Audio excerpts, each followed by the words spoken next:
Hi అండి.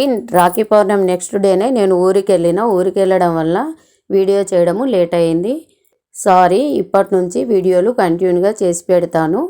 ఈరోజైతే మీకు క్యాబేజీ క్రిస్పీ ఫ్రై ఎలా చేయాలో చూపెడుతున్నాను. పావు కేజీ క్యాబేజీ సన్నగా తరిగి కట్ చేసి పెట్టుకొని అందులోనే 4 స్పూన్ల శనగపిండి, 2 స్పూన్ల కార్న్ఫ్లోరు, 1 స్పూన్ కారము, తగినంత సాల్ట్, అల్లం ఎల్లిగడ్డ పేస్ట్, ధనియా పౌడర్, గరం మసాలా పౌడర్, అందులోనే నిమ్మరసం కూడా వేసుకొని క్యాబేజీని మొత్తము మిక్స్ అయ్యేలాగా బాగా కలుపుకోవాలి. ఇలా కలిపి పెట్టిన దాన్ని పక్కకు పెట్టుకొని స్టవ్ ఆన్ చేసి స్టవ్ మీద కడాయి పెట్టుకొని కడాయి హీట్ అయ్యాక ఆయిల్ వేసుకోవాలి. మీడియం ఫ్లేమ్లోనే పెట్టుకొని ఆయిల్లో వేసుకొని డీప్ ఫ్రై చేసుకోవాలి.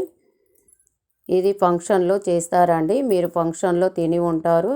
ఫంక్షన్ స్టైల్లో చేస్తున్నాను.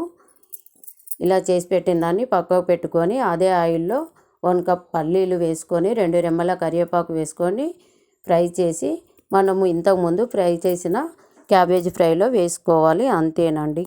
ఈ క్యాబేజీ క్రిస్పీ ఫ్రై ట్రై చేసి ఎలా ఉందో కామెంట్ చేయండి.